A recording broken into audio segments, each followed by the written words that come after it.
Yuk kembali lagi di channel Vokauser Anime. Sorry Mayori karena satu mingguan terakhir dua channel kita pada vakum. Ya karena ada sedikit kesibukan dan juga ada sedikit masalah yang nggak bisa ditinggalkan. Jadi mari kita mulai aja kembali gas kawan-kawan. Kali ini kita akan kembali ngelanjutin alur cerita Babang Grid ya guys ya. So tanpa berlama-lama lagi langsung aja kita mulai alur ceritanya. Di video sebelumnya Leol berhasil menaklukkan Patrian sekaligus Borneo dengan cara yang begitu kejam dan juga cerdas tentunya. Di tempat yang berbeda juga, Grid juga baru menyelesaikan hunting streaming dengan mengalahkan Viscount Vampire bernama Stuck menggunakan skill stun tak terhingganya yang ngebuat semua orang di seluruh dunia cuma bisa terdiam terpana. Yap, tentu mereka nggak ada yang bisa melakukan apa yang Grid lakukan. Ngelihat levelnya yang udah 317, dalam hatinya Grid bilang, mulai dari sini selama aku mengikuti jejak Kraugel, mengejarnya udah bukan menjadi impian lagi. Udah saatnya aku pindah ke tempat hunting yang baru. Benua Timur aku datang. Keesokan harinya terlihat Sagestic heran ngelihat Lord anaknya Grid gak berhenti menguap-nguap saat mata pelajarannya sedang berlangsung. Karena ngerasa kasihan, Lord diizinkan istirahat selama 1 jam. Tapi baru aja Lord mau tidur, malah langsung diganggu dan disayang-sayang oleh 3 Rebecca Doctor. Vanner yang kebetulan lewat di sana langsung iri ngeliat Lord banyak fans ceweknya. Dia pun mencubit pipi Lord sambil bilang, enak sekali kau tidur di sini ya, sementara pamanmu ini baru aja gagal dalam pencarian jodoh ke 103. Bikin iri aja kau Lord. Ngelihat itu spontan Rebecca Doctor marah besar dan bilang, kau mengancam nyawa tuan muda Lord. Duke udah mempercayakan kami untuk menjaga tuan muda. Seketika Vanner langsung sekarat parah dengan darahnya berceceran di lantai akibat dihajar habis-habisan oleh Rebecca Doctor. Pon yang kaget mendengar suara baku hantam dalam istana cuma bisa shock ngelihat rekannya nyaris tewas di sana. Faktanya Rebecca Doctor ini benar-benar kuat loh. Nggak cuma Rebecca Doctor yang kekuatannya di luar ekspektasi, bahkan petani pemula didikan Piaro sekalipun kekuatannya tentu meningkat dengan metode latihan yang diajarkan oleh Piaro. Termasuk Huren si Aura Master. Terlihat dia mondar-mandir di lapangan karena nggak ngelihat Piaro ada di mana-mana. Mau nanya dengan player yang lain di kota Raidan tentang keberadaan Piaro, tapi takutnya dia malah diusir dari Raidan jika ketahuan identitasnya. Padahal dulunya niat awalnya datang ke Raidan ini mau membalaskan dendam kepada Grid yang mengalahkannya dalam 3 detik saat PvP. Tapi malah jumpa mentor luar biasa seperti Piaro. Dalam hatinya Huren bilang, jangankan berpikir balas dendam, aku aja memang kalah karena terlalu lemah. Sebagai bayarannya aku balas dengan menjaga lahan sekaligus lapangan latihan ini. Cepatlah kembali Piaro Ajusi. Kau harus memberitahuku tumbuhan apa lagi yang harus aku tanami agar aku menjadi lebih kuat. Lama-kelamaan player-player yang dulunya memusuhi OVG mulai tertarik atau bahkan bergabung dengan OVG karena cuma di sinilah player bisa berkembang paling cepat dibandingkan guild yang lain. Sekarang kita pindah ke kantor berita OGC yang sedang ngebahas penaklukan Raidan atas Patrian dan Borneo.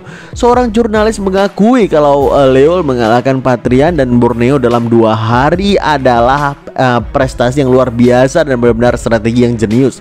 Dia memuji Leol memanfaatkan kesempatan para player menonton streaming leveling Grid ini sehingga mampu mengalahkan 2 benteng tersebut dengan begitu cepat dan mudah. Si jurnalis bilang dengan ini wilayah Grid menjadi 5 totalnya. Banyak ranker yang mendapatkan titel bangsawan, tapi jelas tampak bahwa Grid yang paling dekat dengan titel First King di antara para player. Namun terlihat jurnalis lain menolak asumsi tersebut. Menurutnya saat ini OVG kekurangan orang yang mengelola seluruh wilayahnya. NPC memang bisa menangani beberapa bagian administrasi, tapi paling nggak butuh 3 tahun untuk membangun kerajaan dengan pondasi yang solid. Justru yang saat ini memimpin progres pendirian kerajaan adalah Ares, sang wargat. Dia punya semua syarat mendirikan kerajaan, mulai dari jumlah wilayah, player, bahkan faksi NPC. Meski dia unofficial ranker yang rendah akan pengakuan publik, hanya dia satu-satunya player yang melampaui Grid dari segi perang maupun politik. Di saat para pengamat sci-fi terpecah menjadi dua kubu terkait siapa player yang mendirikan kerajaan terawal, saat ini Grid malah sedang santai-santai ngelihat Lore yang sedang tidur siang di sampingnya. Karena udah lama nggak ngecek stat dan skill dari Lore, Grid pun pengen ngeceknya kali ini. Tapi betapa kagetnya dia ngelihat sebuah skill bernama Lantier Method, bahkan dengan rank SS. Jelas ini adalah skill legendari dari skill assassin legendari yang pernah dia temui di Kepulauan Behen. Grid yang menyadari sesuatu langsung berdiri, ngelihat kesana kemari sambil bilang dalam hati, sekalipun Lore itu adalah seorang jenius, mustahil dia bisa menguasai kekuatan legendaris ini seorang diri. Pasti ada yang udah mempengaruhi dia. Dengan pengalaman di Kepulauan Behen, kemampuan kontrol milik Grid, EXP, level, serta item semuanya telah jauh-jauh berkembang. Grid saat ini berada di level yang berbeda dibandingkan dengan Lore baru lahir. Tanpa ragu, Grid mengaktifkan skill Magic Detection. Seketika dia langsung bisa merasakan kehadiran seseorang yang sedang melakukan steal di dekatnya, yang ngebuat Kasim benar-benar kaget karena steal absolutnya berhasil diketahui dan dihancurkan oleh Grid dengan mana detectionnya. Begitu Grid ngelihat sosok Kasim yang belum dia kenal, tanpa basa-basi Grid langsung ngeluarin Holy Like Armornya sambil bilang, "Di situ kau rupanya ya, berani-beraninya kau bersembunyi di kamar anakku. Pakma Sword Dance Wave." Seketika aura pedang Grid melesat dahsyat ke arah Kasim yang memaksanya harus mengaktifkan Shadow Movement. Tapi Kasim langsung tersentak kaget karena dia nggak bisa sembunyi sedikitpun ke dalam bayangan akibat efek Magic Detection Grid yang masih aktif. Kasim bilang dalam hati, "Hah? Mana deteksinya terus aktif?" Tanpa ragu Grid melancarkan skill kill. Serangan kritikal itu menghancurkan dinding istana dalam ukuran yang besar. Kasim yang berhasil menghindarinya secara nyaris dan kini dikejar oleh palu-palu Mjolnir mulai berkeringat dingin dan dia bilang dalam hati, "Sial, nggak ada jalan keluar. Cuma dalam beberapa bulan aja dia udah sangat kuat. Aku nggak bisa meladeninya setengah hati." Akhirnya Kasim pun mengaktifkan skill Shadow Soldier. Seketika muncul beberapa naik bayangan yang menyerang Grid sekaligus dengan rentetan tusukan dahsyat mereka. Memang Grid berhasil menghindari semua serangannya, tapi Godhand yang mencoba menangkis serangan mereka terkena efek paralyze secara berturut-turut. Ngelihat itu, Grid pun bilang dalam hati, dia bergerak melalui bayangan untuk menyerang, bertahan, dan juga kabur. Kekuatannya benar-benar top tier. Si Tarma aja udah nggak ada apa-apanya dibandingkan dengan dia sama sekali. Sial, datang dari mana monster macam dia ini? Bukankah dia adalah orang yang kutemui di Wiston? Ternyata sang King of Shadow Kasim ya, kata Grid yang lagi-lagi berhasil mendeteksi keberadaan Kasim dengan Magic Detectionnya. Dulu sewaktu Grid bertemu dengan Kasim di Wiston, dia merupakan NPC dengan named NPC yang udah third class advance. Makanya Grid menduga Kasim yang sekarang udah mencapai fourth class advance. Sadar kalau NPC yang dia lawan ini bukan main-main, Grid pun langsung memanggil Noe dan Randy agar mendapatkan keunggulan dalam pertarungan. Tapi sayang serangan gabungan Noe, Randy, dan Linked Kill sekalipun masih aja berhasil Kasim hindari. Bahkan gabur dalam bayangan dan ngebuat Grid sangat kesal. Tiba-tiba Kasim muncul dari bayangan di belakang Grid dan dia bilang, "Duh Grid, tolong tenang dan dengarkan saya dulu." Tapi Grid yang masih terbakar emosi dan gak bisa memahami apa yang Kasim katakan, bahkan Randy dan Noe melanjutkan serangan mereka yang menghancurkan seisi kamar Tuan Muda Lore. Namun dengan serangan segila ini, Kasim masih aja bisa terus menghindar. Kesal mendapatkan serangan bertubi-tubi tanpa henti, Kasim bilang dalam hatinya, "Sial, bisa-bisa gak ada habisnya kalau terus begini. Baiklah, akan kugunakan Daruka Shadow Art bersama dengan Lantier Method untuk menghasilkan satu Secret Art teknik," kata Kasim yang kemudian mengaktifkan skill baru yang bernama D4. Seketika dari tangan Kasim muncul pola bayangan raksasa yang menarik bayangan ke sekitar dalam satu titik dan melahap objek tersebut hingga 3 detik sebelum mengeluarkannya. Karena skill tersebut, Randy dan Noe terhisap dalam pola bayangan dan itu ngebuat Grid shock karena ngira skill tersebut mirip dengan Black Hole. Tapi Kasim bilang, "Nggak perlu khawatir, aku cuma membersihkan area sekitar agar kita bisa bicara. Aku bukan musuhmu, Duke Grid. Aku ingin menjadi sekutumu." Hah? Menjadi sekutu? Tanya Grid sekaligus heran penasaran. Grid makin heran lagi begitu Lord terbangun dari tidur siangnya dan memanggil Kasim sebagai master. Setelah ngelihat Randy dan Noe keluar dengan aman dari bola bayangan barusan, barulah Grid bilang ke Kasim, kau ingin membicarakan sesuatu. Baiklah, mari kita dengarkan. Kasim pun cerita panjang lebar kepada Grid tentang masa lalunya, hancurnya suku Nero, serta dendamnya terhadap kekaisaran Saharan, hubungannya dengan Doran dan hal yang ada di benaknya selama dia mengamati tindakan Grid. Lalu keputusannya untuk menjadikan Lord sebagai muridnya juga, sambil dia terus melindungi Irene dan Lord bersamanya. Mendengarkan detail cerita tersebut, Grid menyampaikan terima kasih sebesar-besarnya atas bantuan Kasim selama ini yang melindungi istri dan anaknya ketika dia harus meninggalkan Raydan. Dalam hatinya Grid mengakui kalau Kasim adalah assassin terkuat di masa sekarang dan satu-satunya pewaris Lantier Method. Jadi mau gimana pun Grid harus ngebuat Kasim berada di pihaknya. Makanya dia pun bilang ke Kasim, kekayaan, kehormatan, dan demi Piaro dan Asmobel juga, kami pada akhirnya memang harus bermusuhan dan akan mengalahkan kekaisaran Saharan.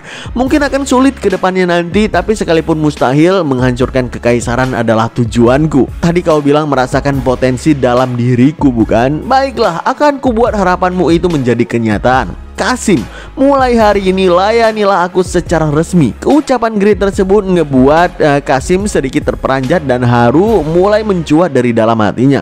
Sebagai pewaris terakhir dari suku Nero, ini pertama kalinya dia menerima uluran tangan seseorang yang mampu ngebuat harapannya menjadi kenyataan menurutnya. Kasim membulatkan tekadnya dan dia berlutut di hadapan Grid sambil bilang, suatu kehormatan bagiku, Duke Grid. Saya Kasim akan menjadi bayangan Anda. Dengan begitu, Kasim secara resmi menjadi anggota Raydan dan menjadi salah satu Knight terkuat dari Grid. Grid senang bukan main ngeliat Kasim bisa akrab dengan anaknya sekaligus bersedia bergabung dengan OVG. Selama ini Grid memang udah kepikiran untuk ngebuat pasukan assassin. Jadi sekalian aja dia menjadikan Kasim sebagai ketua dari OVG Shadow Squad. Lalu Grid pun ngeluarin Grid Lord Sword-nya untuk mengecek semua informasi yang Kasim miliki. Dari status window-nya terlihat Kasim berlevel 401 dengan stat agility dan tenacity yang paling menonjol dibandingkan stat lainnya. Kasim punya 3 titel. Yang pertama King of Shadow yang ngebuat shadow tekniknya bisa diperkuat. Lalu Discipline of Lantier yang berarti memahami Lantier Method, tapi Kasim kekurangan bakat untuk menyempurnakan skill terkait metode ini. Dan yang terakhir The Last Survivor of the Nero Tribe yang ngebuat dia bisa mampu berbaur dalam kegelapan, juga menerima bonus signifikan saat menggunakan skill. Tapi kekuatan dari skill fisik tentu menjadi kurang karena lengannya terlalu panjang. Selain itu, skill Kasim paling rendah adalah rank A dengan skill assassinnya rata-rata S dan di atasnya yaitu SS. Ngelihat stat window tersebut, Grid pun tersenyum dan dia bilang dalam hati, stat spesialnya cuma tenacity, tapi jumlahnya jauh lebih besar dariku. Tugas ini bisa kupercayakan kepadanya. Strength dan agility ini juga mengesankan. Asmopil aja bisa disaingi dari segi kemampuan bertarung. Kalau medan perperangannya berada dalam kegelapan dan bayangan, bahkan kekuatannya bisa sebanding atau melebihi Piaro. Aku berhasil mengamankan seseorang yang sangat luar biasa. Nggak berselang lama, Leol pun datang ke lokasi Grid berada setelah memanggil tukang bangunan untuk memperbaiki ruangan Tuan Muda Lord yang hancur. Leol minta maaf kepada Grid karena gagal mendeteksi orang seperti Kasim berkeliaran di dekat Tuan Muda. Tapi menurut Grid gak masalah karena orang luar biasa seperti Kasim kini udah bergabung dengan OVG dan menjadi ketua pasukan assassin. Setelah memastikan ketersediaan ruangan untuk Kasim dari Leol, Grid menyuruhnya untuk tinggal di sana mulai sekarang. Tapi Grid punya satu permintaan lagi yang dia bicarakan secara bisik-bisik kepada Kasim, dan itu ngebuat Leol heran dan juga penasaran. Setelahnya Kasim pun izin pamit dan Grid berterima kasih kepada Kasim udah setuju untuk permintaannya yang gak masuk akal. Apa ya kira-kira permintaan Grid yang sebenarnya yang sampai-sampai dirahasiakan dari Leol? Untuk saat ini Mimin juga belum tahu, so kita lanjutkan dulu. Sebenarnya Grid ada urusan penting yang harus dia lakukan, tapi karena Leol juga punya laporan penting terkait progres guild saat ini, dia pun cerita kepada Grid sambil menelusuri jalan istana. Dari cerita Leol, Sambil Grid nggak menyangka Pixur akan pergi sendirian melindungi Pulau Korg. Padahal secara strategi jelas-jelas melindungi Pulau Korg nggak menguntungkan dalam peperangan jangka panjang. Makanya Grid ngerasa nggak bisa membiarkan Pixur menanggung bebannya sendirian, dan bahkan udah berniat untuk membantu ke sana. Meski Leol udah mengingatkan kalau Grid pergi ke kepulauan tersebut sama aja seperti sebuah kerugian yang cukup besar, karena hunting ground di sana itu nggak bisa naikin level Grid. Tapi Grid tetap bersikeras nggak bisa meninggalkan Pixur sendirian. Begitu Grid mulai mengatakan Pixur adalah orang yang mempercayakan guild dan wilayahnya kepada aku cuma untuk mendukungku, tentu aja aku nggak bisa mengkhianati kepercayaannya. Nanti akan kubuatkan beberapa gear untuk prajurit di sana. Kau nggak perlu khawatir Leol. Dari sana aku juga bisa sedikit leveling. Leol sengaja mengaktifkan voice call secara diam-diam agar ucapan Grid tersebut terdengar langsung oleh Pixur yang udah berada di Pulau Korg. Dan tiba-tiba Pixur langsung video call kepada Grid dan memintanya untuk gak datang ke kepulauan tersebut. Pixur tahu kalau Pulau Korg harus ditinggalkan, tapi dia memutuskan untuk tinggal di kepulauan tersebut karena sikap keras kepalanya. Selain itu, menurut Pixur, Grid sebagai guild master gak boleh kehilangan fokusnya karena berusaha mempedulikan anggota guild satu persatu. Lebih baik Grid fokus pada tujuannya mencapai puncak. Lagian kalau dia gagal melindungi Pulau Korg, Grid tinggal merebutnya kembali. Di lain waktu tentu aja Grid kesal karena Leol menyambungkan ucapannya tersebut kepadanya. Dan masalahnya level Grid yang 317 sekarang ini udah mentok dinaikin di kota Vampire City yang tersisa di bawah kendali keturunan langsung Vampire. Nggak cocok untuk Grid leveling karena nggak bisa solo raid. Selain itu, Grid juga belum siap untuk mengambil alih kepulauan Behen yang dijaga oleh legenda dari masa lalu. Makanya Grid bertekad untuk terus bertambah kuat demi daratan yang Pixur berusaha lindungi hingga titik darah penghabisan. Sambil mengeratkan genggamannya, Grid bilang ke Pixur, apapun yang terjadi aku akan bertambah kuat. Akan kukumpulkan semua kekuatan yang ku bisa dari benua timur. Sebenarnya masih banyak lagi yang ingin Leo laporkan kepada Grid, tapi dia sengaja nggak cerita agar Grid nggak khawatir dan menunda keberangkatannya ke benua timur. Tapi sebelum Grid berangkat, ternyata urusan penting sebelumnya dia harus jumpa dulu dengan Irene. Karena Grid udah nggak sabar ngelihat Irene pakai baju legendary piyama of the Direct Vampire Line 8. Dan setelahnya tentu aja Grid wik-wik dengan istrinya sebelum menuju ke benua timur. Gak berselang lama, Grid menjumpai Sagestic agar dia bisa segera pergi ke benua timur dengan teleport. Namun Sagestic masih ragu mengirimkan Grid ke sana karena menurutnya skill Grid masih belum cukup untuk menghadapi lingkungan benua timur yang jauh lebih keras, termasuk para monster yang ada di sana. Grid sadar kalau dia mati benua timur bisa-bisa dia kehilangan quest penting lah, atau bahkan semua hal yang susah payah dia udah dapatkan. Tapi kalau gini-gini terus, kapan dia bisa melampaui Kraugel dan menjadi pilar OVG yang gak terkalahkan? Makanya dengan tekad penuh, Grid meminta Sagestic mengirimkannya ke benua timur karena secara mental dia udah sepenuhnya siap. Sagestic nggak tahan ngelihat tekad membara dari Grid. Dia pun ngeluarin Eastern Continent Portal Scroll yang bisa menteleport user ke Pangea, desa permulaan di benua timur. Begitu mendapatkan scroll tersebut, Grid buru-buru mengaktifkannya sambil bilang, ini beneran gratis kan?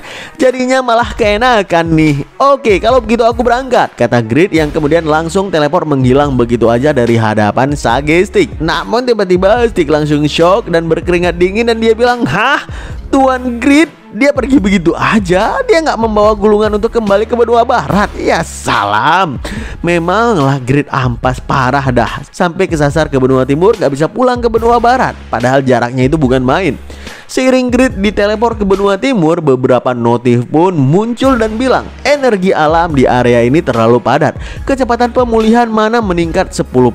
Gravitasi terlalu kuat. Strength dan agility berkurang 10%. Kecepatan pemulihan health berkurang. Efek alami ini mutlak diterapkan. Anda nggak bisa menghapusnya. Anda telah memasuki Pangea, desa permulaan dari benua timur. Setibanya di sana, Grid ngerasa benua timur ini surganya para magi. Dan dia beruntung punya banyak skill yang mengkonsumsi mana. Begitu Grid menjenjakkan kakinya di Pangea, notif lain pun muncul dan bilang kalau Grid adalah player ke-31 yang tiba di benua timur.